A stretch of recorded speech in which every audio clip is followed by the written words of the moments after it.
ऐसा उम्मीद है कि नेम लिखने तक में कोई दिक्कत किसी को नहीं होता होगा। फिर भी अगर किसी को ऐसा लगता है कि दिक्कत है तो फटाफट से हैंड रेज करो। कोई डाउट है, कोई चीज ऐसा लगता हो कि समझ नहीं आया तो पूछ लो।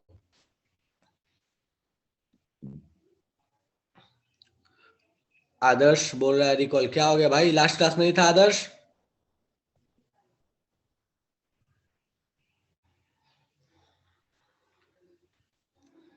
आदर्श लास्ट क्लास में कहाँ थे?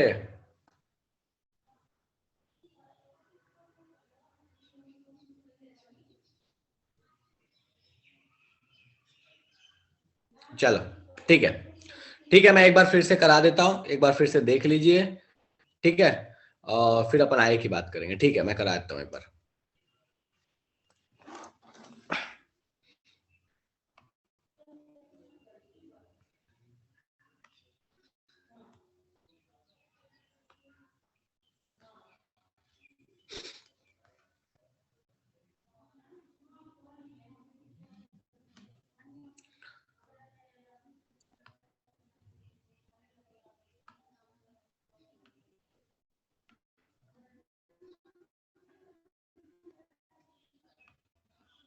चलिए, सो लास्ट क्लास में हमने नॉमेनक्लेचर देखा था। जैसे अपने से पूछा गया कि भैया बताइए, अगर आपको इस चीज का नाम लिखना है, इस सुंदर से कंपाउंड का अगर आप नाम लिखना चाहते हैं तो आप क्या नाम लिखिए। ठीक है, तो हमने क्या किया, हमने बोला कि भाई साहब देखो, हमको दिख रहा है कि यहाँ पे 4 अमीन है, 2 सीएल है, तो टेट्रा अमीन हो गया। टेट्रा अमीन हो गया, उसके बाद हमको दिख रहा है 2 सीएल है तो डाइक्लोरो हो गया। ये भाई साहब कोबाल्ट हो गए। ऑक्सीडेशन नंबर हमने इसका x, इसका 0, इसका -1, इसका -1 मान लिया, तो x 0 -2 क्योंकि 2 क्लोरीन है, -1 इक्वल टू 0, तो x इक्वल टू +3 आ गया। मतलब कोबाल्ट का ऑक्सीडेशन नंबर 3 और क्या हो गया, क्लोराइड, क्योंकि बाहर में सीएल लगा हुआ है। ठीक है, नेक्स्ट एग्जाम्पल अपने पास था, कुछ एग्जाम्पल अपने पास जो दिया हुआ था, अपने को बोला था कि भैया बताइए उसका नाम, आप स्ट्रक्चर कैसे बनाएगा। मॉड्यूल के क्वेश्चन कर रहे थे बेसिकली लास्ट क्लास में। ठीक है, तो हमने इस तरह से स्ट्रक्चर बना दिया, कुछ नेम वगैरह लिख के दिया हुआ था हमें, कुछ गाइस कुछ इस तरह का नेम था, टेट्रा अमीन डाइक्लोरो कोबाल्ट। ठीक है, और कोबाल्ट का ऑक्सीडेशन नंबर था 2। तो हमने इस तरह से स्ट्रक्चर बना लिया। तो बेसिकली लास्ट क्लास में हमने ज्यादा कुछ नहीं, हमने मॉड्यूल के क्वेश्चंस किए जो एक्सरसाइज 1 के थे। ठीक है, उसके बाद जो हमने कुछ नया सीखा, वो ये सीखा कि भैया अगर अपने पास मान लो इस तरह का कोई कंपाउंड आ गया, इस तरह का कोई कंपाउंड आ गया, बोला इसका नाम लिखो। मतलब यहाँ पे केटायन और एनायन दोनों ही अगर अपने पास कोऑर्डिनेशन एंटिटी है तो हम कैसे नाम लिखेंगे?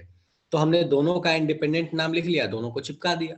कैसे इंडिपेंडेंट नाम नाम लिखा, तो इसको एज अ केटायन ट्रीट कर लो, इसको एज अ एनायन ट्रीट करो, दोनों का नाम लिखो, दोनों को चिपका दो। ठीक है, तो इसका नाम भैया क्या हो जाएगा? तो ट्रिस इथाइलिन डायमीन। ट्रिस क्यों बोल रहा हूँ, क्योंकि हमको पता है कि इथिलीन डायमीन जो है, इस केस में चूंकि ये एक बाइडेंटेट लिगेंड है, और हमको पता है कि मोनोडेंटेट के अलावा अगर कोई भी लिगेंड होता है तो वहां पे बाई ट्राई यू वगैरह यूज नहीं होते, वहां पे बिस ट्रिस इस तरह की चीजें इस्तेमाल की जाती हैं। ठीक है, तो ये हो गया ट्रिस इथिलीन डायमीन क्रोमियम। तो हमारे पास ये हो गया क्रोमियम, ऑक्सीडेशन नंबर इसका 3 आया, 3। निकल कितने हैं, 5 सीएन है, तो पेंटा साइनेटो या साइनो निकल। अब चूंकि यहाँ पे देखा जाए तो ये एक एनायन है, तो क्या लग गया, निकलेट 2। तो इस तरह से हमने नाम लिख लिया था।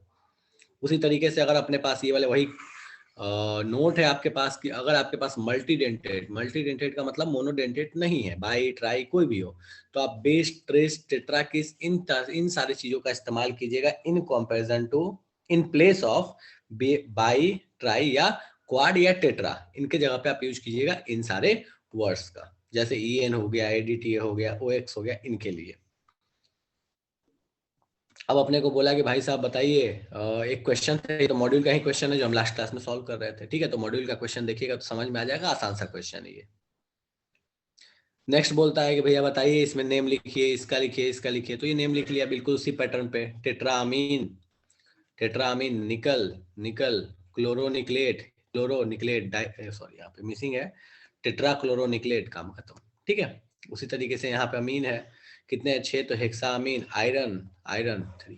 ठीक है, नेक्स्ट अपन आते हैं भैया, अगर अपने को बोल दिया कि in cations name of the metal is directly used like iron silver gold and etcetera. मतलब अगर आपके पास केटायन है कभी भी, जैसे आयरन का केटायन था यहाँ पे, तो हमने यहाँ पे वर्ड यूज किया दैट इज आयरन। अगर यही एनायन होता, ये जो कोऑर्डिनेशन एंटिटी थी, अगर ये एनायन होती तो हम यहाँ आयरन नहीं लिख के हम यहाँ पे लिख रहे होते फेरेट।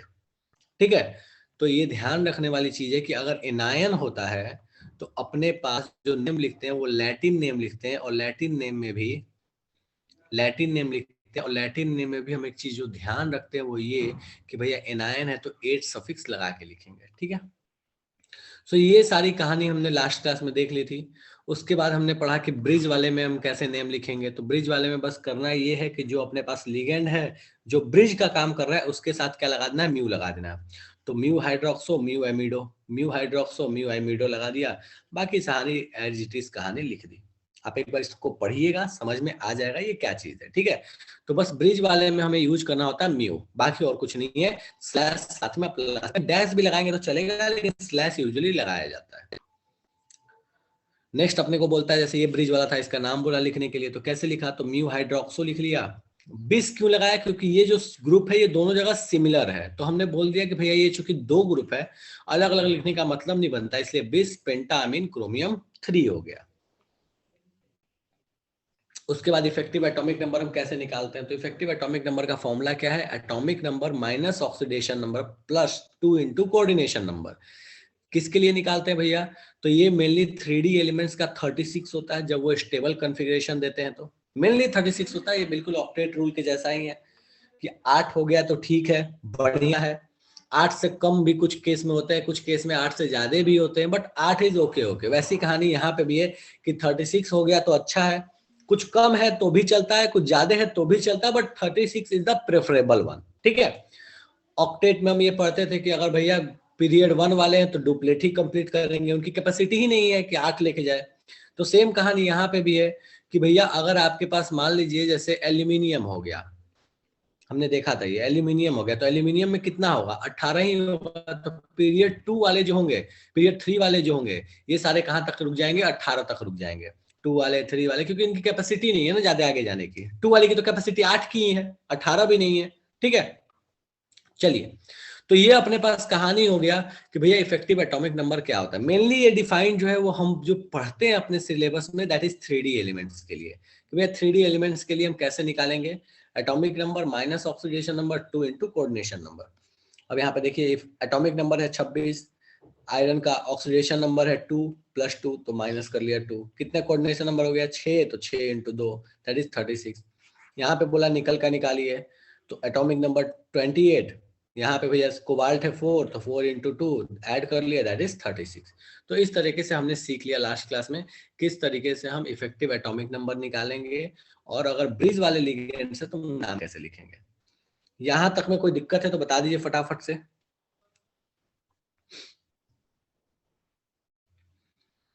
एनसीईआरटी के इंटेक्स्ट के क्वेश्चन से डाउट है, बताइए एनसीईआरटी के कौन से इंटेक्स्ट क्वेश्चन से डाउट है भाई, बताओ कौन से इंटेक्स्ट क्वेश्चन से डाउट है। क्वेश्चन नंबर मुझे भेजो, अपन उससे बात करते हैं। ठीक है, चलिए, सो लास्ट क्लास में हमने ये सारी चीजें बात कर ली थी। आज अपन पढ़ने वाले हैं बॉन्ड्स इन कोऑर्डिनेट कंपाउंड। भैया कोऑर्डिनेशन कंपाउंड जितने भी होते हैं उनके अंदर में बॉन्डिंग कैसी होती है, हम इस ईएन से स्टेबिलिटी बता सकते हैं क्या। रिया ईएन से सिर्फ ईएन से आप स्टेबिलिटी नहीं बता सकते, लेकिन हाँ ये बात सच है कि अगर 36 है तो ये उम्मीद है कि उसकी स्टेबिलिटी ज्यादा होगी, बट सिर्फ ईएन से स्टेबिलिटी बताना असंभव है।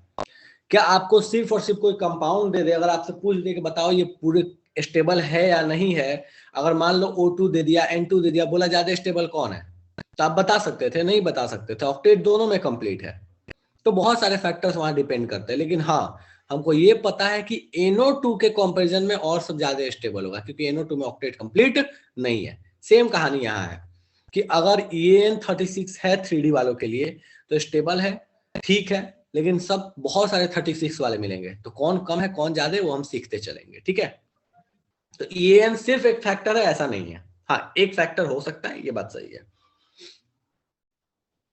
स्टेबिलिटी एक्चुअली हम लास्ट में पढ़ते हैं, उसमें आएगा EN आपके पास। ठीक है, मैंने बता जरूर दिया EN होता क्या है, बट लास्ट में आएगा।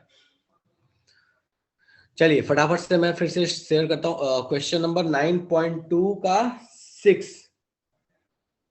9.2 का 6। कल्याणी हम लास्ट में इस पे डिस्कस कर लेंगे, मुझे याद दिला देना एक बार, एनसीईआरटी मैं खोल दूंगा, अभी थोड़ा सा पढ़ लेते हैं, ठीक है? मुझे लास्ट में याद दिला देना, क्योंकि इसके चक्कर में फिर थोड़ा सा लंबा प्रोसेस चला जाएगा, तो लास्ट में मैं खोल के इसको बता दूंगा, ठीक है? 9.1 का 5 6, ठीक है, लास्ट में मैं बता दूंगा, ठीक है? चलिए,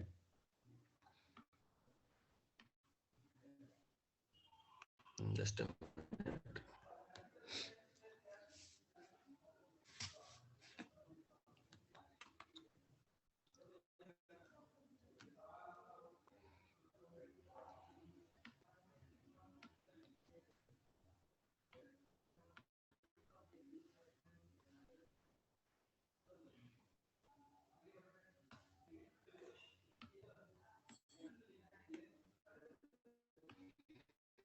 चलिए, तो पढ़ने वाले हैं बॉन्डिंग्स के बारे में। अब अगर आप एनसीईआरटी वाइज चलिएगा तो आपके एनसीईआरटी में अभी आता है दैट इज आइसोमरिज्म। आइसोमरिज्म हम बहुत डिटेल्स में पहले भी पढ़े हैं, ठीक है? इसका मतलब ये नहीं है कि आइसोमरिज्म पढ़ेंगे नहीं, बिल्कुल पढ़ेंगे, लेकिन उससे पहले हम बॉन्डिंग समझने का प्रयास करते हैं, क्योंकि आइसोमरिज्म है वो थोड़ा विजुअलाइजेशन बेस्ड है, छोटा चैप्टर है, छोटा टॉपिक है, लेकिन विजुअलाइजेशन बेस्ड है।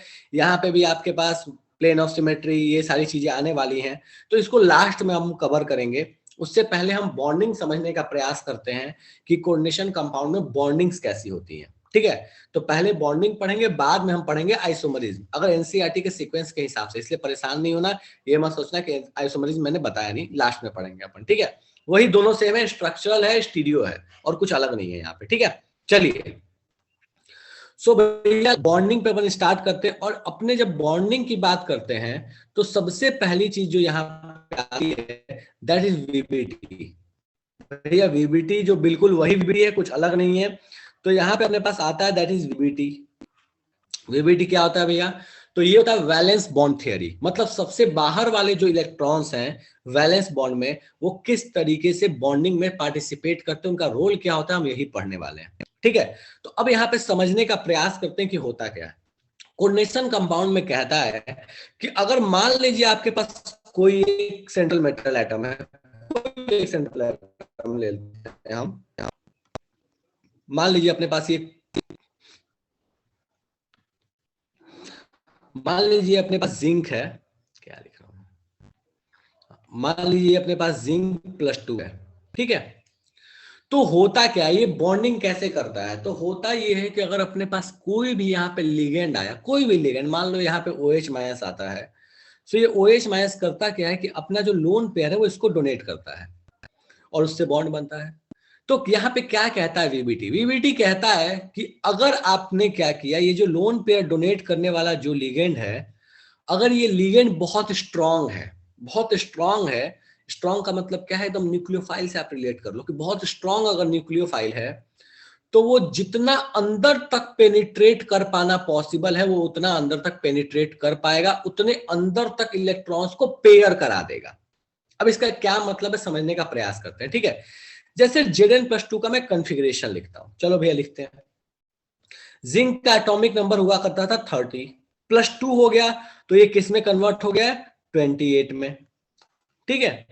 तो हम 28 का लिखते हैं कॉन्फ़िगरेशन। 28 का कॉन्फ़िगरेशन क्या आएगा? चलिए, क्या आ जाएगा भैया?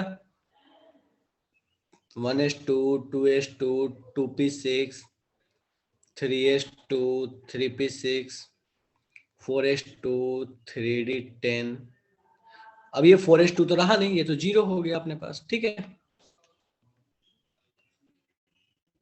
ये 0 हो गया अपने पास, ठीक है? अब होगा ऐसे ही OH आएगा तो ये OH क्या करेगा कि OH में जो ये लोन पेयर है, ये लोन पेयर आएगा और यहाँ पे जो वैकेंट ऑर्बिटल है, उस वैकेंट ऑर्बिटल में अपना जो लोन पेयर है वो डोनेट करने का प्रयास करेगा, मतलब इस SY में डोनेट करेगा, बॉन्ड बनेगा वहां पे, कोई दिक्कत नहीं, ठीक है? लेकिन अगर मान लीजिए कि इस जिंक के जगह पे मैं कोई और ले लेता, जैसे एग्जाम्पल के तौर पे मान लो कि मैं Cr+3 ले लेता, क्रोमियम +3 ले लेता, या कोई दूसरा भी ले सकते हो, मैग्नीज ले लो, कोबाल्ट ले लो, जो लेना है ले सकते हो, ठीक है? अगर यहां पे ऐसा कुछ हो जाता, Cr हो जाता, तो इसका कॉन्फ़िगरेशन क्या आता भैया? एटॉमिक नंबर था 24 इसका पहले, तो उसके बाद क्या हुआ, इसने 3 यूज कर दिया तो एटॉमिक नंबर 21, सही है? चलो भैया कॉन्फ़िगरेशन लिखते हैं। तो इसका कॉन्फ़िगरेशन कुछ कैसा आने वाला है? 1s2, 2s2, 2p6, 3s2, 3p6, 4s0, 3d1। ठीक है, कुछ इसी तरह का कॉन्फ़िगरेशन आएगा इसका। ठीक है, अब यहाँ पे क्या कहता है, तो भैया यहाँ पे देख लो एक बार कॉन्फ़िगरेशन। ठीक है, 6 6 4 10 10 8 18 19। ओहो अच्छा अच्छा, 3 है ना, तो ये हो गया 3, 4 था तो 4 1 3। ठीक है ठीक है, चलो, तो ये 3d3 हो गया। अब हमारे पास जब यहां पे कोई लिगेंड आएगा, कोई भी लिगेंड आएगा, तो वो क्या करेगा? सो देखो, इस लिगेंड का रोल ना हो सकता है कि यहां पे थोड़ा बदल जाए in comparison to this case. कैसे बदल जाएगा? तो यहां पे वो लिगेंड बोलेगा कि भाई साहब क्या है कि आपका ये जो 3D है ये वैकेंट है, अभी इसमें बहुत सारे जगह खाली हैं। तो ये लिगेंड करेगा क्या? ये प्रयास करेगा कि ये जो 3D में जो जगह खाली है ना, से पहले उसको भरे। ये प्रयास यही करेगा कि जो 3D में खाली जगह है मैं उसको पहले भर दूं। ठीक है, तो अपने पास ये 3D3 की कहानी है। ठीक है, और इस 4 में थोड़ा सा बगल में लिख लेता हूँ, इस साइड लिखता हूँ अब 3 के बाद 4s। ठीक है, तो यहाँ लिखा होता हूँ।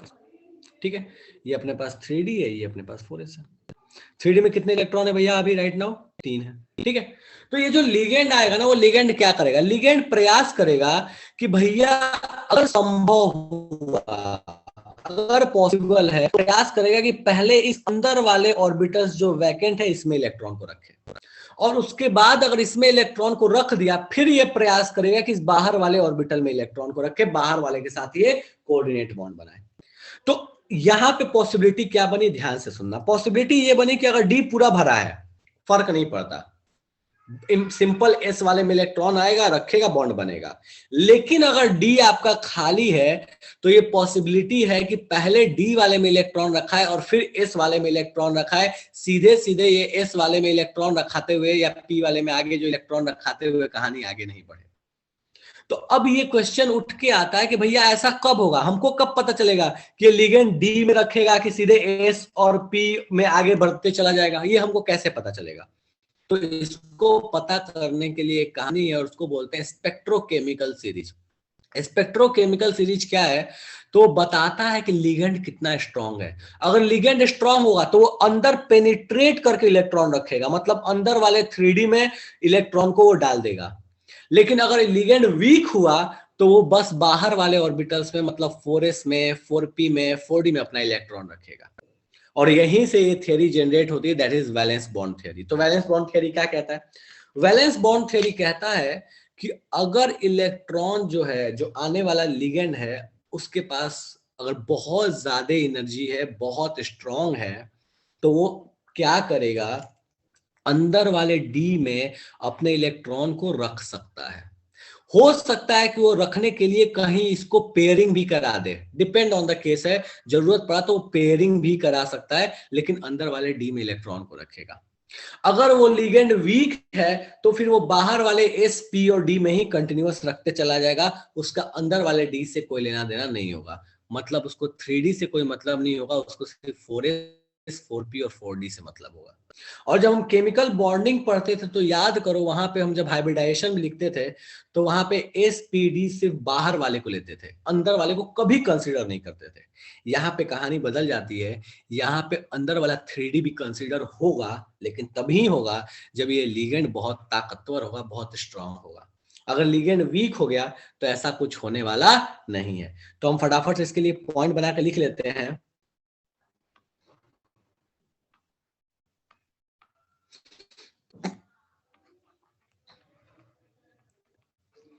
This theory states that strong ligand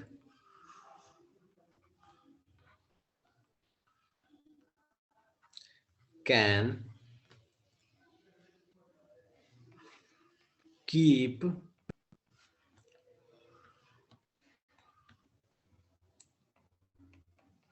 its electron in inner d orbital by pairing if required unpair electrons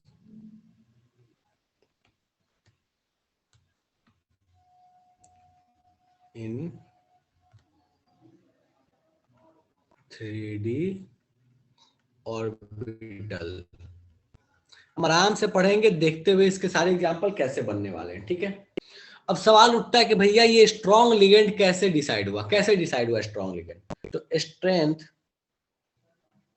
of ligand is decided according to, ये एसी का मतलब हुआ according to,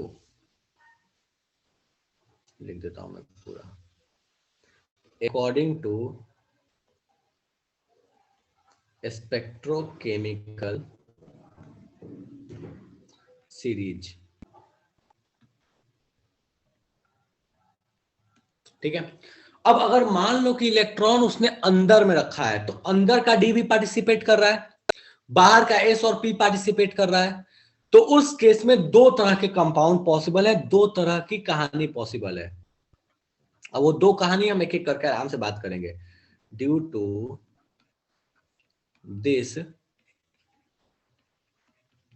to types of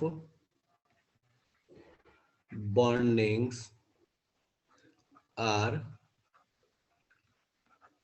possible that are inner orbital complexes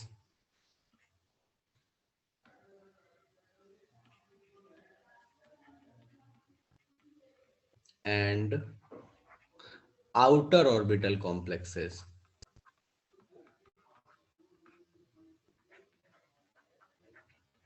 अब inner orbital outer orbital क्या अभी हम देखेंगे, पर अभी समझ लो, अगर अंदर वाले में रखा तो इनर ऑर्बिटल, बाहर वाले में रखा तो आउटर ऑर्बिटल। पहले इसको लिखिए और फिर इसके आगे कहानी आराम से धीरे धीरे धीरे धीरे करके बढ़ते चले जाएंगे, ठीक है। तो इसको लिखिए और किसी को कष्ट हो तो अपने कष्ट का अपने मैसेज कीजिए, मैं लिखता हूं मैसेज, इसको फटाफट। हाँ जी,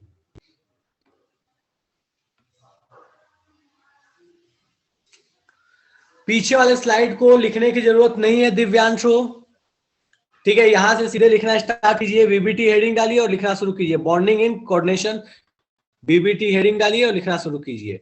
पीछे वाला बस समझाने के लिए बता रहा था, ठीक है। यहां से लिखना शुरू कीजिए।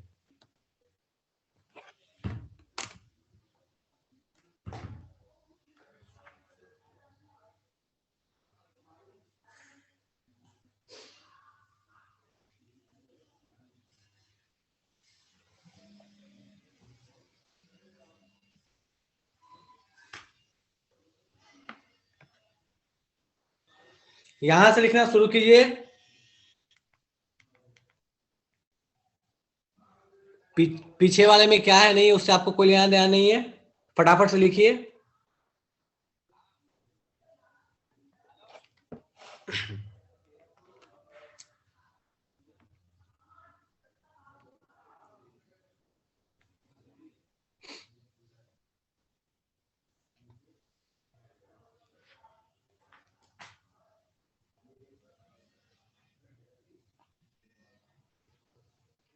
पेयरिंग कैसे कराएगा, कल्याणी बात करेंगे हम इस पे, पेयरिंग कैसे कराएगा।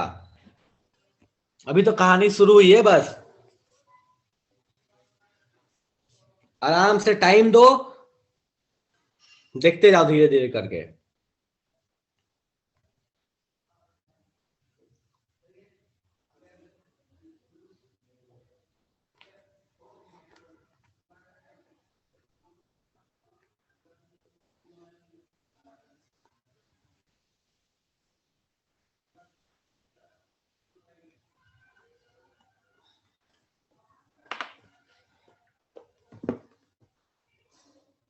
लिख लिया सर? विदाउट पेयरिंग 5 ही डी में फिर से कहा कर सकता है? क्या बोलिए निधि? 1 मिनट मैं ऑडियो ऑन करने का परमिशन दे रहा हूँ, बताओ क्या बोल रही हो?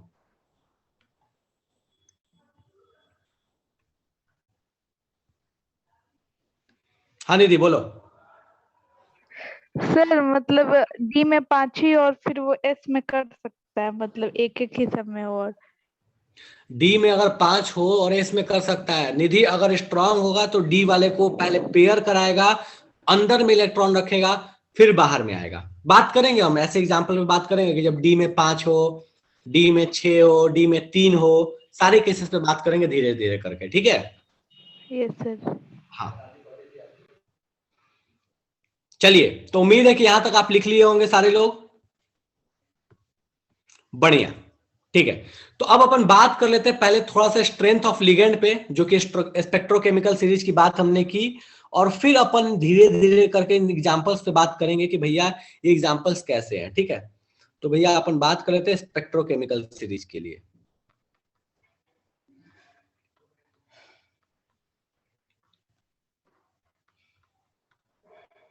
ठीक है, चलो। तो जब हम स्पेक्ट्रोकेमिकल सीरीज की बात करते हैं तो सबसे स्ट्रॉन्ग लिगेंड मानते हैं सीओ को, पहले भी बात किए थे। इसके बाद सीएन है। मतलब कुछ कुछ यहाँ कॉमन तुम्हें दिखते जाएगा कि क्या कॉमन सा चल रहा है। यहाँ का नाइट्रोजन, अगर NO2 की बात करें तो यहाँ पार्टिसिपेट कौन कर रहा है? नाइट्रोजन। यहाँ भी कौन कर रहा है? कार्बन। यहाँ कौन कर रहा है? कार्बन। ठीक है। ईएन में कौन होता है भैया? नाइट्रोजन होता है। NH3, EDTA, अब दोनों में से कोई भी ले सकते हैं, चलेगा। H2O, OX2 minus is oxalate, OH minus, F minus, Cl minus, HCN minus, Br minus and I minus. ठीक है, तो ये आपके पास ट्रेंड है कि भैया किस तरह से अपना लिगेंड का है। सबसे स्ट्रॉन्ग कौन? CO, CN, NO2, EN, NH3, EDTA, H2O, OX, that is oxalate, hydroxide, fluoride, chloride, HCN, thiocyanide, Br minus, bromide, iodide. ठीक है, तो ये स्पेक्ट्रोकेमिकल सीरीज है। अब ये पूरा सीरीज हो सकता है कि याद नहीं रहे हमेशा, तो इसके लिए एक छोटा सा ट्रिक है जो आप ध्यान रख सकते हैं, और वो बिल्कुल ऑर्गेनिक्स के जैसे ही उठ के आती है। अगर आप नोटिस कीजिए तो ये स्टार्ट वाले जो हैं ये कार्बन के हैं, उसके बाद देखिएगा तो ये नाइट्रोजन वाले हैं, उसके बाद देखिएगा तो ये जो है ये ऑक्सीजन वाले हैं, उसके बाद देखिएगा तो ये हेलोजेंस हैं। और अगर आप याद कीजिए तो यहाँ पे मैं एक जनरल ट्रेंड लिख रहा हूं, अगर कुछ नहीं याद रहे तो। और हमको पता है ऑर्गेनिक में ही हम ये पढ़े थे कि भैया कार्बन पे निगेटिव अगर आ गया गलती से तो ये बहुत अच्छा न्यूक्लियोफाइल आएगा, चाहेगा कि जल्दी इस निगेटिव से पीछा छूटे, मतलब बहुत स्ट्रॉन्ग न्यूक्लियोफाइल। तो हमको पता है कि कार्बन सबसे स्ट्रॉन्ग न्यूक्लियोफाइल है, कार्बन के बाद होता है नाइट्रोजन, नाइट्रोजन के बाद होता है ऑक्सीजन, ऑक्सीजन के बाद होता है हेलोजन। क्योंकि भैया ये आसानी से देगा इलेक्ट्रॉन, ये ठीक ठाक देगा, मतलब आसानी से दे देगा, चलेगा, इलेक्ट्रोनिगेटिव है फिर भी ये बड़े मुश्किल से देगा। और इसके लिए तो बिल्कुल नालायक सी कहानी, ये देना ही नहीं चाहेगा क्योंकि बड़े साइज वाला है, मोटे तौर पे ऐसे मान लो। ठीक है, बड़े साइज का, या फ्लोरीन है तो बहुत ज्यादा इलेक्ट्रोनिगेटिव है। तो ये हमको ट्रेंड ऑलरेडी पता है कि न्यूक्लियोफाइल का ट्रेंड क्या होता है, इसी पे बेस्ड ये है अपना स्पेक्ट्रोकेमिकल सीरीज। तो इसी के अकॉर्डिंग हम पता कर लेते हैं मोटे तौर पे। हालांकि ये प्रैक्टिकल है, ऐसा नहीं है कि तुम इसको थियोरेटिकली किसी तरह से बता सकते हो, पर हाँ हम थियोरेटिकली जानते हैं कि ये ट्रेंड कैसे बना होगा। तो वो ट्रेंड मैंने आपको समझा दिया कि ट्रेंड कैसा है। अब यहाँ स्ट्रॉन्ग और वीक किसको मानते हैं तो ये जान लो मोटे तौर पे। हम इन दोनों को स्ट्रॉन्ग के कैटेगरी में रखते हैं और इन दोनों को वीक के कैटेगरी में। ठीक है, तो ये मेनली जो आते हैं ये स्ट्रॉन्ग के कैटेगरी में, और ये जो दोनों आते हैं ये वीक के कैटेगरी में। मतलब क्या हुआ कि आप यहां तक मान सकते हैं कि इससे इधर वाले स्ट्रॉन्ग है और इससे इधर वाले वीक न्यूक्लियोफाइल्स हैं। तो आप इस तरह से एक लॉजिक लगा के सोच सकते हैं कि भैया अपने पास स्पेक्ट्रोकेमिकल सीरीज में कौन स्ट्रांग होगा, कौन वीक होगा, उसके लिए आपके पास एक डेटा अवेलेबल है। इसको लिखिए और फिर अपन आगे बात करेंगे कि भैया इसका यूज हम कैसे करने वाले हैं। ठीक है, चलिए लिखिए इसको फटाफट से।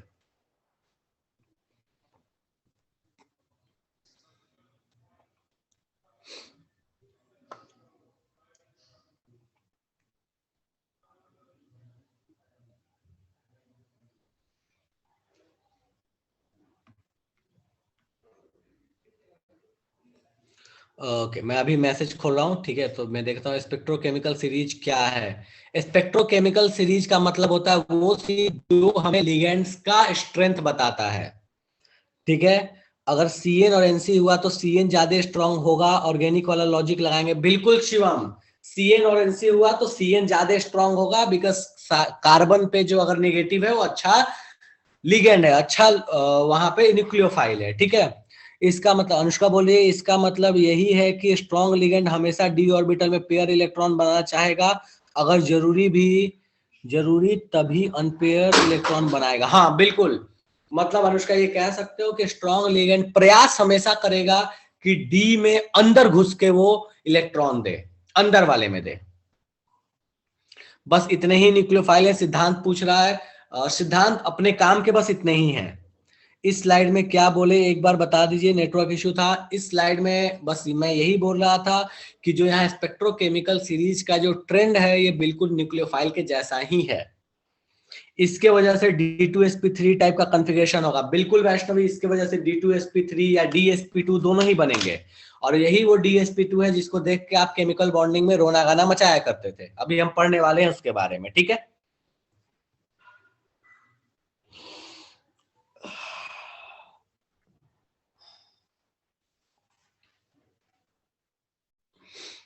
चलिए। तो आएंगे, सारे लोगों ने लिख लिया। तो अब हम जरा सा ये समझने का प्रयास करेंगे कि आखिर यहाँ पे इन चीजों का मतलब क्या है, स्ट्रॉन्ग और वीक लिगेंड से क्या होने वाला है। तो मुझे लगता है कि सारे लोगों ने लिख लिया है क्या?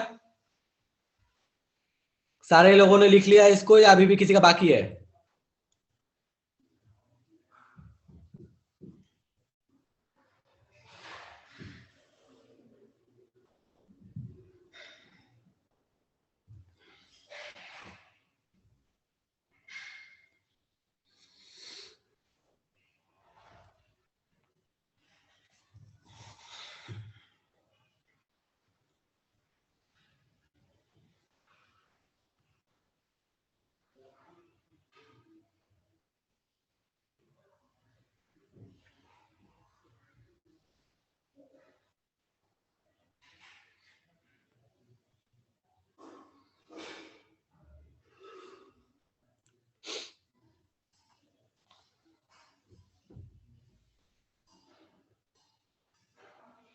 सबने लिख लिया क्या?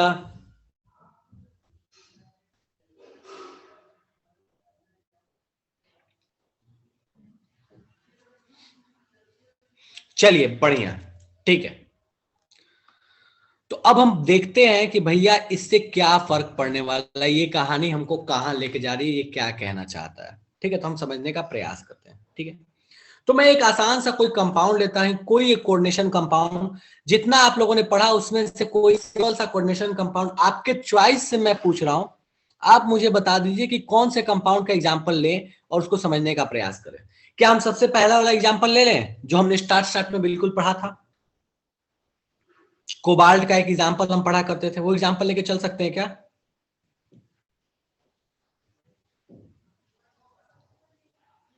कोबाल्ट वाला एग्जांपल, वैष्णवी बोल रही है कोबाल्ट वाला एग्जांपल ले लिया जाए। चलिए भैया, तो कोबाल्ट वाला हम एग्जांपल ले लेते हैं। ठीक है, मुझे ऐसा लगता है कि हमने जो स्टार्ट में जो कोबाल्ट वाला कंपाउंड पढ़ा था वो कुछ इस तरह का हुआ करता था, CONH3 6, डब्बे के अंदर में बाहर में Cl3। आई गेस यही कंपाउंड था, चलेगा क्या?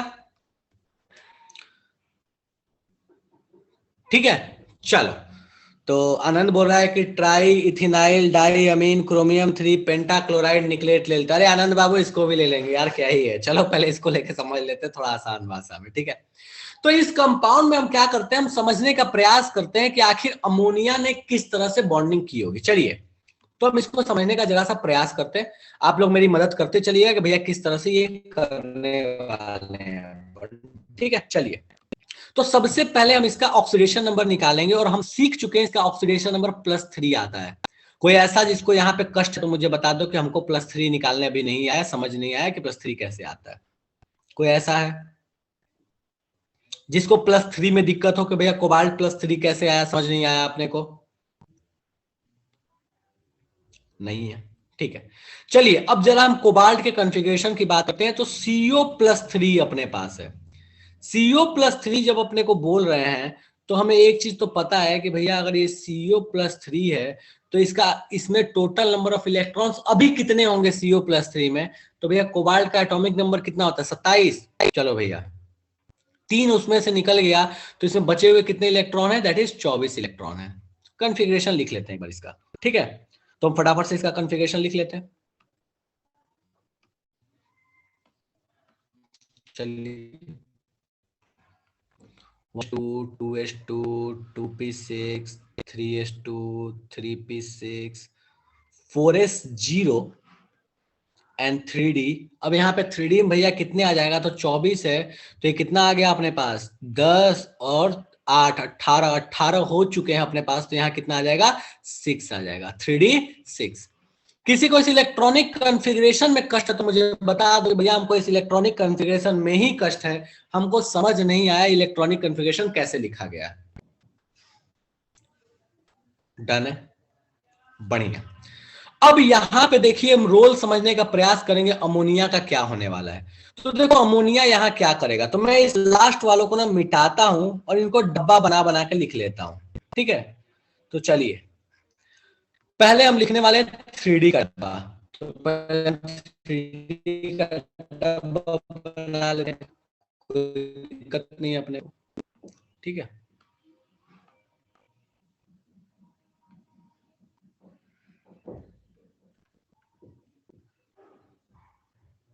बन गया 3 2 5, ठीक है।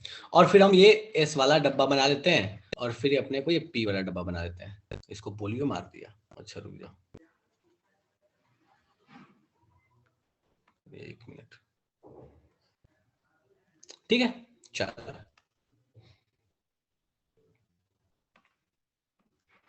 ये अपने पास है 3D, ये अपने पास है 4s, ये अपने पास है 4p। आगे होता तो 4d होता, ठीक है? अब यहाँ पे होगा क्या, तो यहाँ समझने का प्रयास करते हैं यहाँ क्या होने वाला। तो पहले हम इलेक्ट्रॉन्स रख लेते हैं। तो भैया P में 6 था, यहाँ पे D में अपने पास कितना था? तो D में भी अपने पास 6 था। तो पहले 6 इलेक्ट्रॉन ऐसे रख लिया, ठीक है? ये अपने हंसी खुशी कोबाल्ट अपने जीवन व्यतीत कर रहा था। फिर यहां एंट्री होती है अमीन की, नाइट्रोजन की एंट्री होती है अपने लोन पेयर को लेके। अब जैसे ही नाइट्रोजन आएगा तो मुझे इतना बता दो कि नाइट्रोजन है, तुमको क्या लगता है तुम इसको स्ट्रॉन्ग लिगेंड मानोगे कि वीक लिगेंड में मानोगे? जल्दी से मुझे बता दो कि इसको स्ट्रॉन्ग माने कि वीक माने, फटाफट से। स्ट्रॉन्ग माने, ऑब्वियस। जैसे ये स्ट्रॉन्ग आपने माना वैसे ही आपका सबसे पहला जो काम होता है वो ये कहता है कि भैया अगर आपने इसको स्ट्रॉन्ग मान लिया है तो आप इसको फटाफट से कुछ ऐसा कीजिए कि इसको लेके आइए और इसको प्रयास कीजिए कि अंदर वालों के साथ ये हाइब्रिडाइजेशन करे। ये बाहर वालों के साथ बाद में करे, पहले अंदर में पेनिट्रेट करे, ये अंदर में हाइब्रिडाइजेशन करे। वीबीटी में हाइब्रिडाइजेशन होता था, हमको पता है। तो ये NH3 क्या कहेगा, ध्यान से सुनना, ये NH3 क्या कहेगा? NH3 कहेगा इन लोगों को कि देखो भाई क्या है कि जो तुम लोग ना यहाँ पसर पसर के बैठे हो, एक इलेक्ट्रॉन सारे के सारे फटाफट से क्या करो ना कि पेयर हो जाओ। सबको बोलेगा कि फटाफट से तुम लोग पेयर हो जाओ, तुम लोग अंदर के बैठ जाओ, तुम यहाँ बैठो, तुम यहाँ बैठो। यहाँ पे तो ऑप्शन ही नहीं है, तो बेचारा ये एक ही रहेगा, कोई दिक्कत ही नहीं है। यार 5 सॉरी 6 बनाया था ना, तो 5 एक एरर है यहाँ पे, रुक जाओ। हमने 6 बनाने के बजाय 5 ही बनाया था। यहाँ पे एक इलेक्ट्रॉन और भी रहेगा ना यहाँ पे, तो एक इलेक्ट्रॉन कहाँ छूट गया बेचारा? एक इलेक्ट्रॉन यहाँ पे और बना लिया, ये छठा हो गया अपना, ठीक है? तो अब इन तीनों इन चारों को कहेगा कि जो तुम चारों पसर के बैठे हो ना, वो चारों क्या करो कि अपने अपने घर में जाओ और अपना अपना पेयरिंग करके बैठ जाओ। मैं तुमको इतना जगह देने वाला यहाँ पे कि तुम पसर पसर के बैठो। तो इन बेचारों को ये यहाँ से उठाएगा, इन सबको यहाँ से उठा के बोलेगा क्या कि तुम जाओ सारे के सारे पेयर हो जाओ। तो मैं इन सबको पेयर करा देता हूँ फिलहाल। अभी ये हो गया 2, ये हो गया अपने पास 2, ठीक है। तो 6 को पेयर करा दिया। अब उसके बाद नाइट्रोजन क्या बोलेगा कि अपने पास कितने नाइट्रोजन आने वाले हैं, 6 है। ऐसे ऐसे तो 6 है अमोनिया, तो अपने पास ये 6 अमोनिया जो भी है, NH3 NH3 NH3, ठीक है। तो ठीक है, तो ये करेगा क्या, ये बोलेगा, अब क्या बोलेगा कि भैया अब जितने भी मेरे वैकेंट ऑर्बिटल कोबाल्ट में बचे हैं ना, हमको 6 चाहिए, तो यहां से 6 ऑर्बिटल को क्या करा दो, इंटरमिक्स करा दो, हाइब्रिडाइजेशन करा दो। हमको पता है कि हाइब्रिडाइजेशन बिना हुए तो होगा नहीं कुछ काम, क्योंकि सारे सेम एनर्जी पे आने चाहिए। तो अब बोलेगा क्या कि ये दोनों डी, ये एक एस और इन 3 पी को, ध्यान से देखो, ये 6 ऑर्बिटल्स हो गए। अब बोलेगा कि इन 6 को हाइब्रिड कराओ और मेरे जो लोन पेयर हैं वो अब इन 6 में रहेंगे और इन तीनों को यहां से साइड से काट के अलग कर दो, ठीक है। तो यहां पे जैसे अमोनिया की एंट्री होगी, यहां कहानी कैसे बदल जाएगा, तो देखो कहानी ऐसे बदलेगा कि ये वाली जो कहानी है यहां से ब्रेक होके ये ऐसे हो जाएगा, यहाँ पे जो 3 डब्बे थे, इन तीनों डब्बे में एक एक इलेक्ट्रॉन रह जाएंगे और ये सारे के सारे इंटरमिक्स हो जाएंगे। यहाँ पे क्या हो जाएगा, हाइब्रिडाइजेशन हो जाएगा, यहां हाइब्रिडाइजेशन हो जाएगा। अब जैसे हाइब्रिडाइजेशन हुआ तो कितने ऑर्बिटल इंटरमिक्स हो रहे हैं, 6 ऑर्बिटल इंटरमिक्स हो रहे हैं यहाँ पे, 2 डी के, एक एस का और 3 पी का। तो अपने पास रिजल्ट में भी कितने बनेंगे, 6 बनेंगे। तो अपने पास रिजल्ट में भी कितने ऑर्बिटल्स बनने वाले, 6 ऑर्बिटल्स बनेंगे। तो ये 6 ऑर्बिटल्स मैंने यहां बना लिया, ये कुछ 6 क्या है ये, एक सेकंड,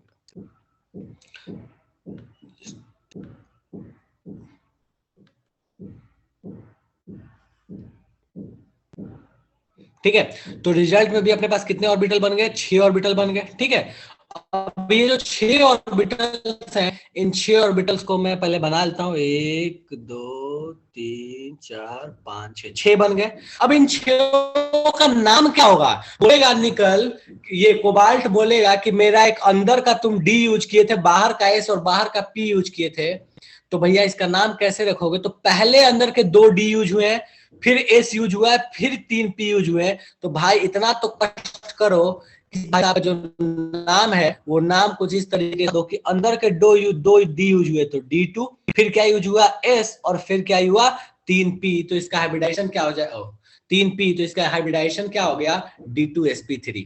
अब कहेगा यहाँ पे कि अब ठीक है, अब यहाँ पे जितने भी ये नाइट्रोजन है वो अपना अपना लोन पेयर देंगे और इसके साथ मैपिंग कर लेंगे। तो बेसिकली अब क्या होगा, ये जो अमोनिया है, ये जो NH3 है, ये जो 6 NH3 अपने पास है मल्टीप्लाइड बाय 6, ये 6 NH3 क्या करेंगे, अपना लोन पेयर उठाएंगे और इन सारे D2sp3 वाले ऑर्बिटल्स में अपना एक एक लोन पेयर रख देंगे, काम खत्म। ये वैकेंट था, इनके साथ ये कोऑर्डिनेट बॉन्ड बना लिए, हो गया।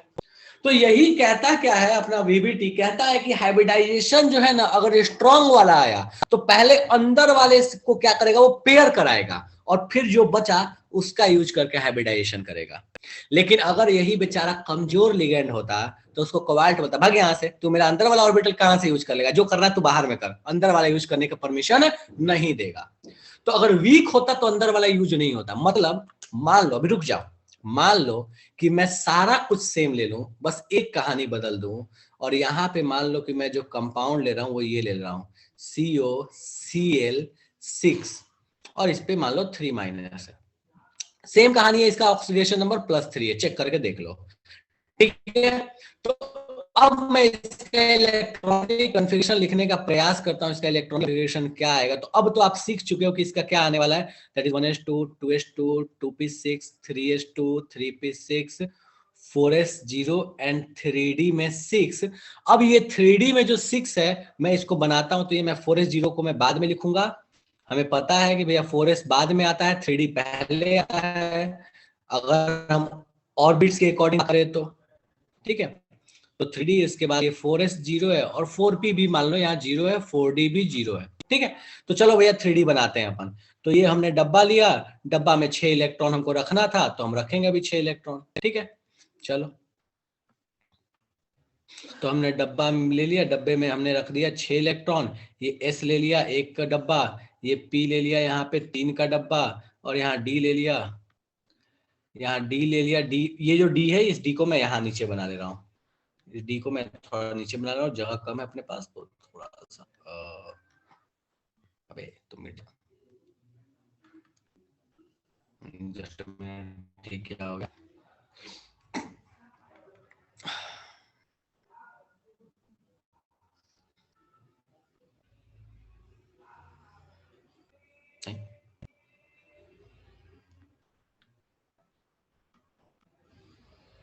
ये क्या हो गया, सारा मेरा मेहनत पानी में फिर गया।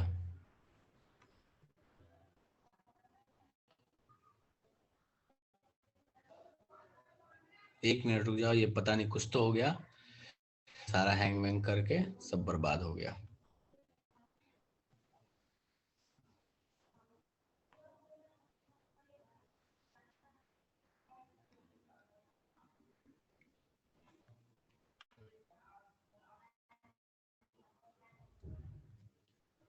जादू हो गया, रिकॉर्डिंग से स्क्रीनशॉट लेंगे तो हो जाएगा। रिकॉर्डिंग से स्क्रीनशॉट लेंगे या रिकॉर्डिंग से स्क्रीनशॉट कौन मेहनत करना है।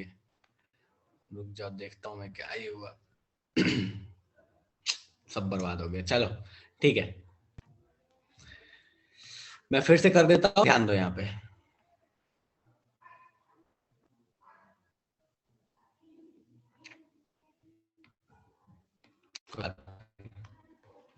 ठीक है चलो, तो मान लो मेरे पास, मैं दूसरा वाला बना देता हूँ अभी। ठीक है, तो मेरे पास ये कोबाल्ट है,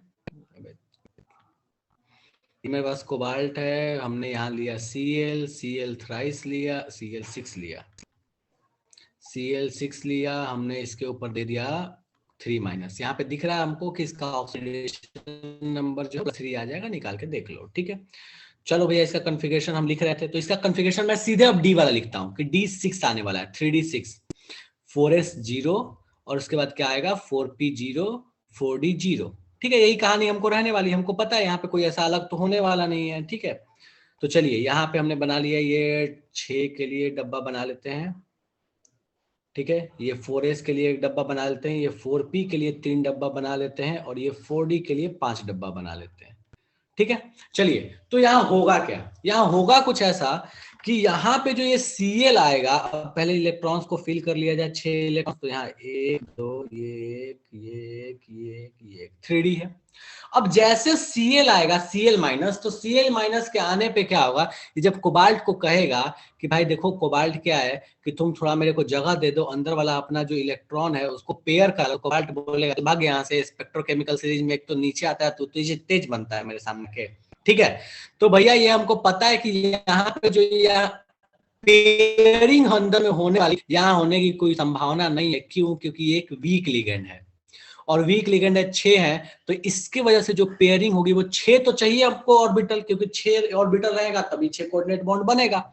तो 6 ऑर्बिटल चाहिए, तो 1 3 यहाँ और 2 यहाँ यूज करेगा। सो बेसिकली इन 6 को यूज करेगा अपने इलेक्ट्रॉन्स को ये रखने के लिए।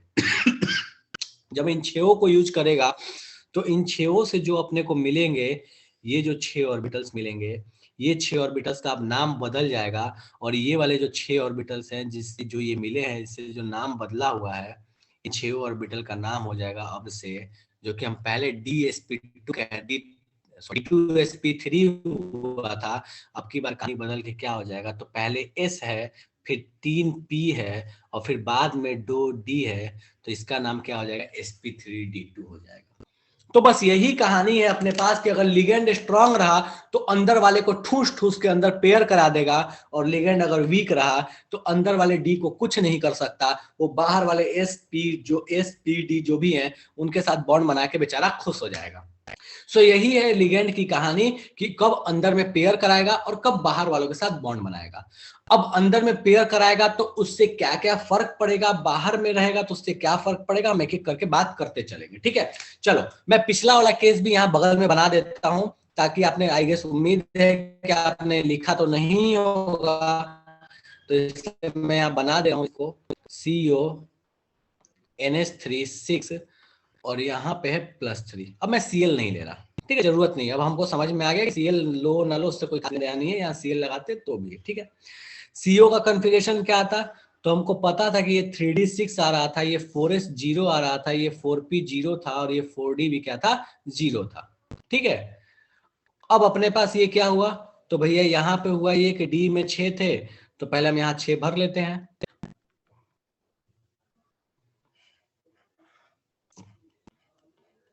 6 भर लेते हैं।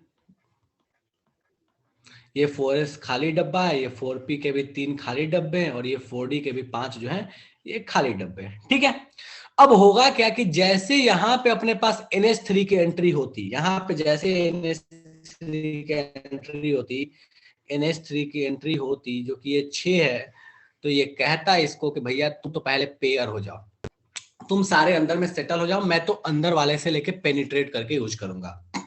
ठीक है, तो इसके वजह से होता क्या, जैसे NH3 की यहाँ एंट्री होती तो बेचारे ये सारे पेयर्ड होते। पेयर होते क्यों पेयर होते, क्योंकि लिगेंड स्ट्रांग है, तो पेयरिंग होगी। पेयरिंग हुआ तो यहाँ पे कहानी कैसे बन गई, तो यहाँ कहानी कुछ इस तरीके से हो गई, यहाँ दो, यहाँ दो, यहाँ दो, और ये दोनों वैकेंट, ये भी वैकेंट, ये तीनों भी वैकेंट, और ये पांचों भी वैकेंट हो गए। ठीक है, अब यहाँ पे होगा हाइब्रिडाइजेशन। अब यहाँ पे कहानी क्या होगी, तो भैया ये अंदर का 2, ये 3 और ये 1, ये तीनों इंटरमिक्स होंगे, इन तीनों में होगा हाइब्रिडाइजेशन। इन तीनों का हाइब्रिडाइजेशन होगा, और हाइब्रिडाइजेशन में जो अपने को प्रोडक्ट मिलेगा वो कौन सा प्रोडक्ट मिलेगा हाइब्रिडाइजेशन होके, तो मिलेगा D2sp3 ऑर्बिटल्स। और ये सारे के सारे जो D2sp3 है उसमें कौन बैठेगा, यहाँ जाके अमोनिया बैठेगा। तो इस तरीके से स्ट्रॉन्ग और वीक लिगेंड काम करते हैं। स्ट्रॉन्ग होगा तो पेयरिंग कराएगा, वीक होगा तो पेयरिंग नहीं कराएगा। स्ट्रॉन्ग होगा तो अंदर वाला कॉम्प्लेक्स बनेगा, मतलब D2sp3 या इस तरह के कुछ हाइब्रिडाइजेशन होंगे जिसमें D पहले आएगा। अगर वीक होगा तो डी बाद में आने वाला हाइब्रिडाइजेशन होगा, जैसा कि हमने ये बाद में कहानी देखी है, सेकंड वाला केस देखा है। मुझे इतना बता दो कि इन दोनों केसेस में कोई चीज समझ नहीं आई तो बताओ, बाकी हम अभी लिखने वाले पूरी कहानी, लेकिन इन दोनों में कोई चीज ऐसी लगती है कि हमको समझ ही नहीं आया कि कब क्या होगा, तो मुझे बता दो। हमें मैसेज लगा कोई कंपाउंड का sp3d3 भी हो सकता है। आनंद राज मुझे ये बताइए कि sp3d3 होने के लिए वहां पे कहानी ऐसी हो जाएगी कि 7 बॉन्ड बनने चाहिए, और 7 बॉन्ड बना पाना एक मेटल के अराउंड क्या आसान होता है। हमने 6 तक बचपन में पढ़ा है, केमिकल मॉर्निंग में 6 तक पढ़ा है, 7 वाले केस ना के बराबर पढ़ते हैं। तो इसलिए मैक्स टू मैक्स जो, हाँ ऐसा नहीं है कि नहीं बनता, बनता है, ठीक है, लेकिन हमें जो मैक्सिमम देखने को मिलता है वो D2sp3 या sp3d2 देखने को मिलता है। D3 बनता है, मना नहीं कर रहा, कम बनता है, ठीक है, चलेगा। अगर 23 या 25 इलेक्ट्रॉन होगा तो लिगेंड स्ट्रॉन्ग होता, तब क्या होता, अगर 23 या 25 इलेक्ट्रॉन हुआ कल्याणी और लिगेंड स्ट्रॉन्ग रहा, तो उस केस में थोड़ी सी कहानी बदलेगी। देखेंगे एक एग्जांपल जो अभी थोड़ी देर पहले कर रहे थे, जो हमने एक एग्जांपल देखा था जब स्टार्ट में किसका, कोबाल्ट क्रोमियम का, क्रोमियम वाले केस को समझेंगे। लेकिन अभी तक में कोई दिक्कत है तो बता दो मुझे। हायर पीरियड में जनरली एफ पहले आता होगा, इससे इस लॉजिक से आरीज एफ का पार्टिसिपेशन हम ना के बराबर मान के चलते हैं। हाइब्रिडाइजेशन में एफ का पार्टिसिपेशन ना के बराबर मानते हैं, लेकिन हाँ ये सच है कि अगर मेटल हेवी है, लिगेंड वीक भी है, तो पहले डी भरेगा। कोई कंपाउंड का sp3d3 भी हो सकता है, बिल्कुल हो सकता है आनंद, इसमें कोई डाउट नहीं है, हो सकता है, ठीक है, पहले भी तो पढ़े हैं sp3d3, ऐसा तो कुछ नया नहीं है sp3d3, ठीक है, चलेगा। चलिए, तो मैं इसको एक पॉइंट बनवा के लिखवा रहा हूं, आप आराम से धीरे देखते जाइए, समझते जाइए। केस मैंने आपको दोनों समझा दिया, चलिए। सो मैं इसको एक एक करके आराम से धीरे धीरे कर रहा हूं, देखते जाइएगा।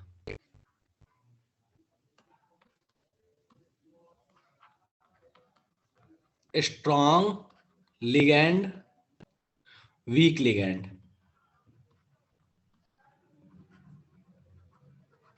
ठीक है, चलिए। पहला point, pairing of 3D, 3D के बजाय लिख लेते हैं pairing of inner orbital electrons, pairing काट लिए, मतलब यहां पेयरिंग होने वाला नहीं है। दूसरा,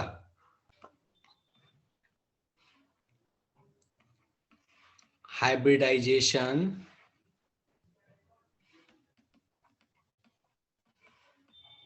like D2sp3 dsp2 happens।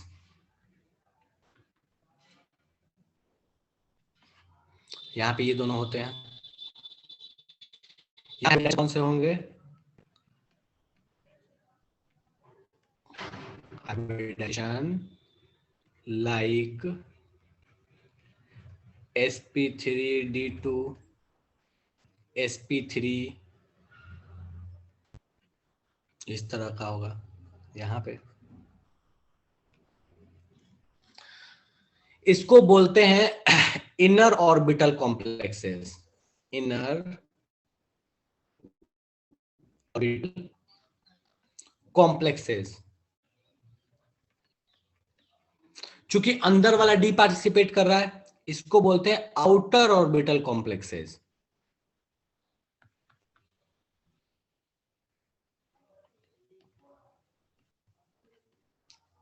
Complexes, यहां पे अनपेयर्ड इलेक्ट्रॉन ज्यादा हो सकते हैं, पेयरिंग सॉरी स्ट्रांग वाले में अनपेयर्ड इलेक्ट्रॉन कम हो सकते हैं, वीक वाले में ज्यादा हो सकते हैं। क्यों? क्योंकि स्ट्रांग वाला पेयर कराने का प्रयास कर रहा है, तो यहां पे अनपेयर्ड इलेक्ट्रॉन्स क्या होंगे? कम होंगे, वीक वाले में ज्यादा होंगे।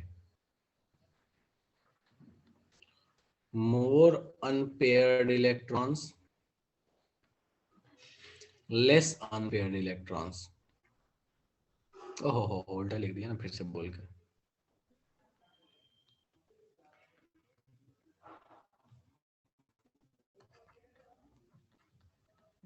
less unpaired electrons in central metal atom,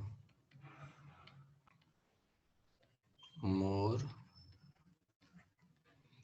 unpaired electrons in central metal atom। ठीक है, अब अनपेयर्ड इलेक्ट्रॉन कम होगा तो वहां से फिर एक और लॉजिक आती है, मैग्नेटिक मोमेंट। ठीक है, तो यहां पे हम बोल सकते हैं लेस म्यू, और यहां पे बोल सकते हैं हाई म्यू। म्यू का मतलब क्या हुआ? किसमें मेजर करते हैं? बोर मैग्नेटॉन में। तो भैया ये बोर मैग्नेटॉन इसका कम होगा और इसका ज्यादा होगा। ठीक है, लिखिए फिर अभी और भी एग्जांपल्स, ये दोनों एग्जांपल्स भी आपको लिखने का मैं लिखने का टाइम दूंगा, आप लिखिएगा। और फिर बहुत सारे आपको मौके मिलेंगे, बहुत सारे आपको एग्जांपल करने हैं, तो आप आराम से हौले हौले करते रहिएगा, अपन देखते चलेंगे। ठीक है, लिखिए पहले इन दोनों के डिफरेंसेस लिखिए, और जिसके डाउट है इन दोनों के रिगार्डिंग वो पूछते चलिए।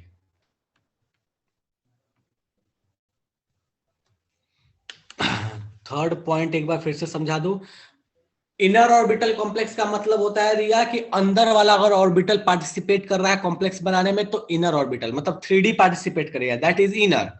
तो दैट इज इनर ऑर्बिटल। अगर 3D नहीं पार्टिसिपेट किया तो आउटर ऑर्बिटल। ठीक है, कोबाल्ट की जगह जिंक का एग्जांपल ले ले, फिर क्या होगा? अनुष्का बोल रही है कि कोबाल्ट की जगह जिंक का एग्जांपल, अगर कोबाल्ट की जगह जिंक का एग्जांपल ले लेगी अनुष्का, तो वहां पे पेयरिंग का तो कोई केस ही नहीं बनेगा। तो वहां पे स्ट्रांग हो या वीक हो, बात बराबर हो जाएगा। ठीक है, करो। 23 या 25 इलेक्ट्रॉन होता और लिगेंड स्ट्रांग होता तब क्या होता? कल्याणी बात करेंगे हम इस पे, 23 और 25 वाले पे। पांचवा पॉइंट एक्सप्लेन कर दू, लेस अनपेयर्ड इलेक्ट्रॉन।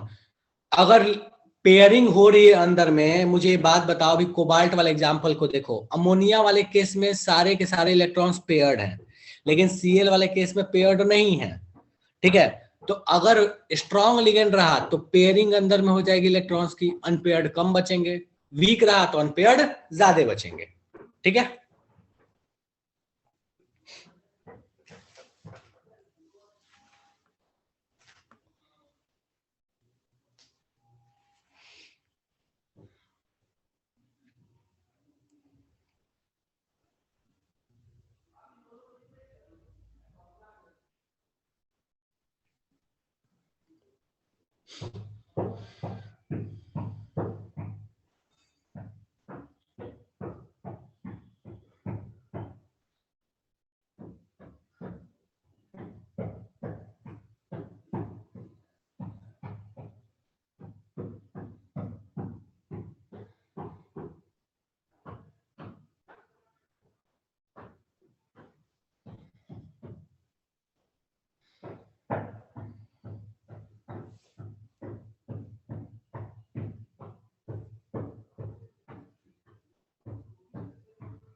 छाप लिए?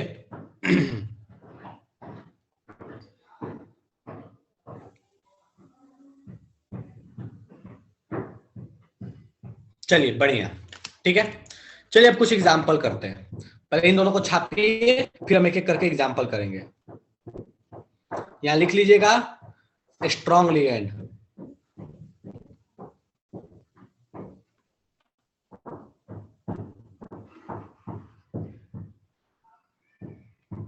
उसकी कहानी है, छापिए इसको।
लिख लिया?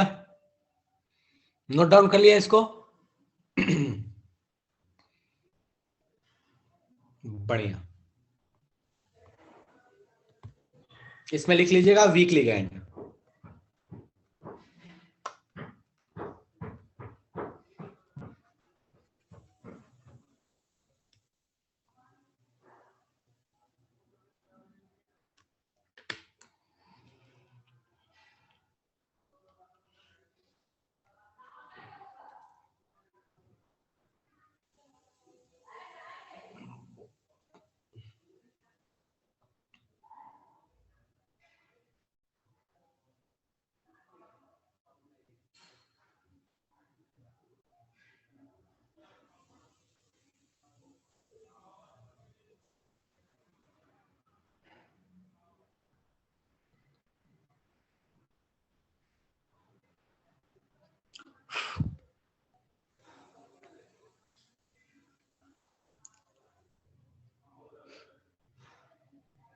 लिख लिया?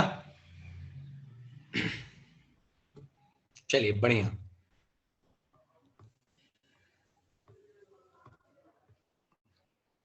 ठीक है। चलिए अब कुछ क्वेश्चंस दे रहा हूं, इसको ट्राई करते हैं अपन। सबसे पहला, प्रेडिक्ट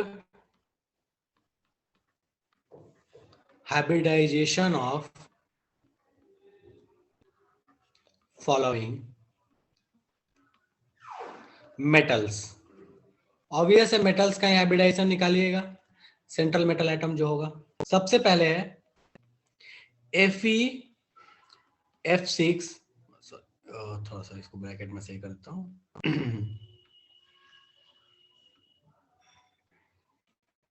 Fe(F6)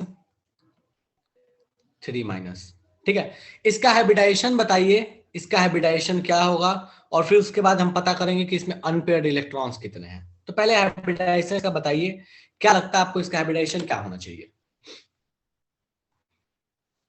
आनंद कौन सा बुद्धि लगा रहा है, क्या कर रहा है? sp3d3 sp3d3 कब से? ठीक है आनंद, सही है। अनपेयर्ड इलेक्ट्रॉन कितने हैं इसमें सेंट्रल मेटल एटम के पास, ये भी बताना है। अनपेयर्ड इलेक्ट्रॉन कितने हैं हाइब्रिडाइजेशन के साथ साथ?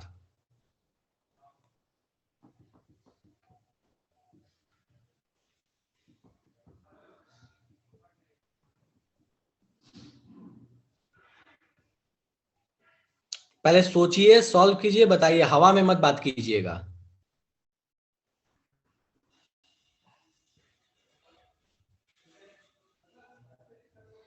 चलिए ठीक है, कितने लोगों ने सॉल्व कर लिया इसका हाइब्रिडाइजेशन क्या होगा?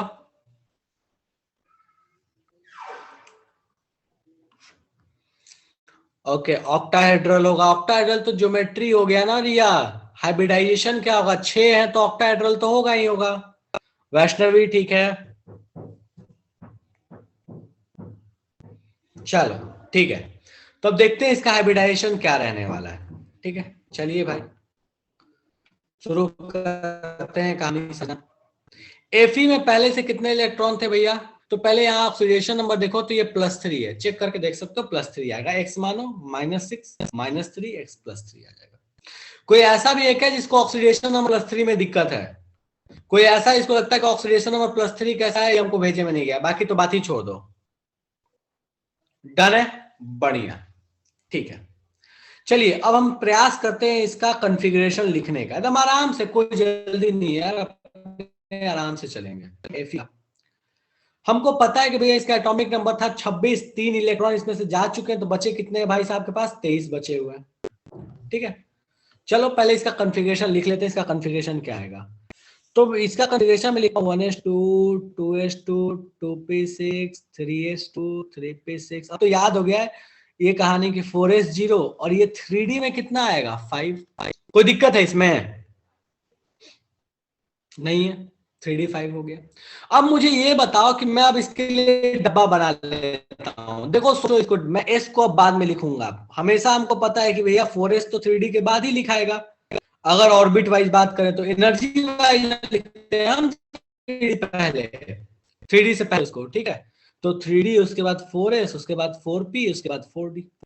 3D 5 है, मतलब ये 5 इलेक्ट्रॉन रख लिया यहाँ पे, 1 2 3 4 5। अब मुझे ये बताओ कि F जो है वो स्ट्रॉन्ग लिगेंड कैटेगरी में रखोगे कि वीक लिगेंड के कैटेगरी में रखोगे, स्ट्रॉन्ग या वीक, क्या लगता है S जो है ये क्या, F जो है वो स्ट्रॉन्ग होना चाहिए कि वीक होना चाहिए। हमको पता है कि भैया ये कैसा होने वाला है, वीक होने वाला है। स्ट्रॉन्ग होता तो CN होता, कार्बन होता, नाइट्रोजन होता, ये तो नालायक है, वीक होगा। जैसे वीक होगा तो क्या ये अंदर में किसी की पेयरिंग कराएगा, नहीं कराएगा, अंदर में कोई पेयरिंग की संभावना नहीं है। मतलब ये हाइब्रिडाइजेशन के लिए किन ऑर्बिट का इस्तेमाल करेगा, तो ये S वाले का इस्तेमाल करेगा, P वाले का इस्तेमाल करेगा और D वाले का इस्तेमाल करने वाला है जो बाहर में है। कितने हैं ये, कितने F है, 6 F है, तो 6 ऑर्बिटल चाहिए, 1 2 3 4 5 6, मतलब ये इन 6 का इंटरमिक्स कराएगा।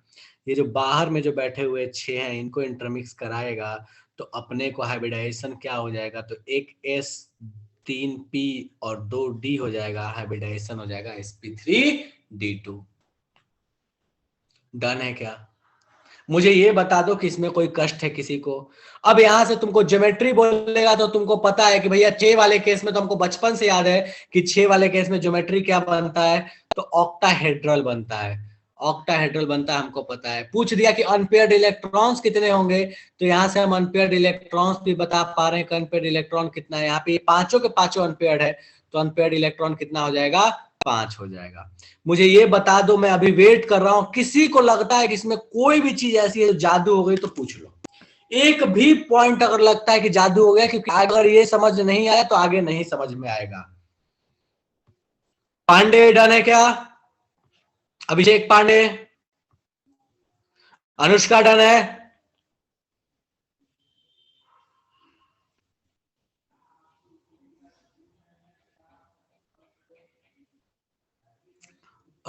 F6 की जगह NH36 होता तो NH36 होगा तो करेंगे अनुष्का, पहले F6 में कोई दिक्कत है ये बताओ मेरे को, होता तो ठीक है देखेंगे, अभी हम चेक करेंगे उसको, लेकिन अगर यहाँ पे स्ट्रॉन्ग लिगेंड में अनपेयर्ड इलेक्ट्रॉन 0 होगा ना, नहीं निधि यहाँ पे केस बदल जाएगा, स्ट्रॉन्ग भी आ जाएगा तो अनपेयर्ड 0 नहीं होगा, यहाँ पे भी एक अनपेयर्ड रह जाएगा, चेक करके भी बताऊंगा मैं कैसे। जरूरी नहीं है कि स्ट्रॉन्ग होगा तो हमेशा 0 हो, जरूरी नहीं है, कम होगा ये जरूरी है, 0 हो ये जरूरी नहीं है।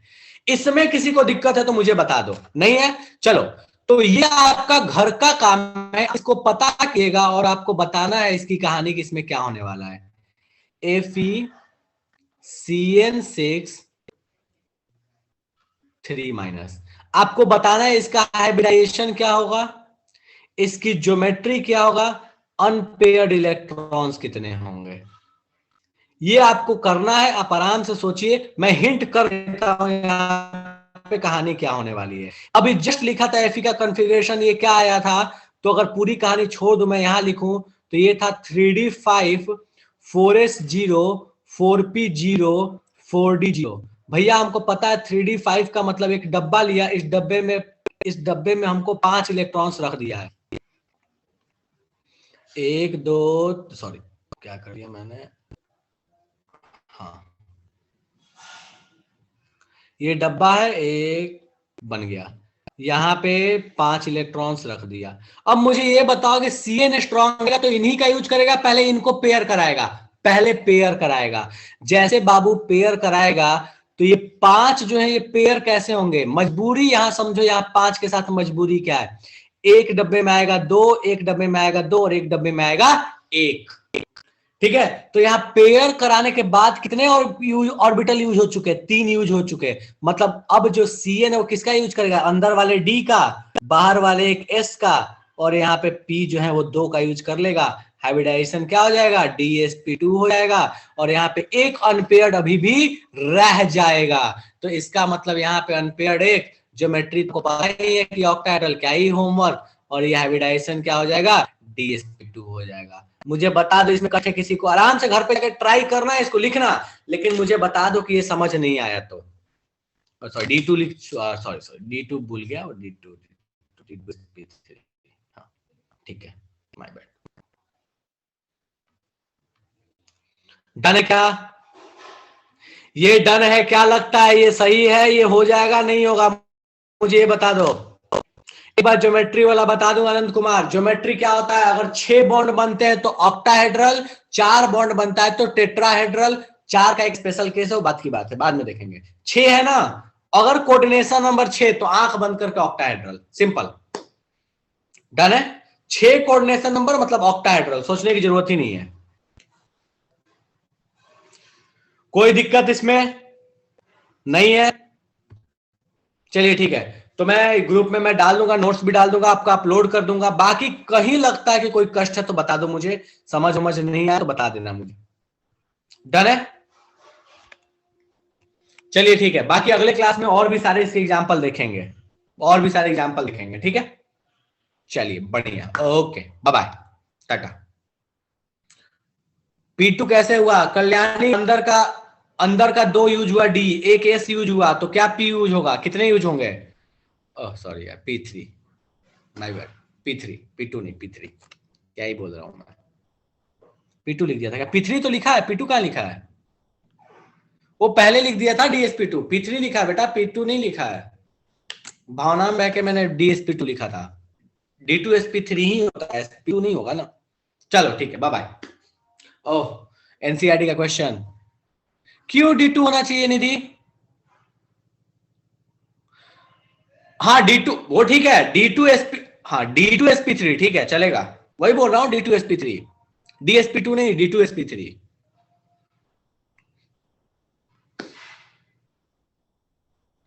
रुको भाई रुक जाओ, देखो एक ही बात बोल बोल के मैं भी थक गया। अरे मैं डी यही तो लिखा है, रुको रुको एक मिनट, कहाँ गया,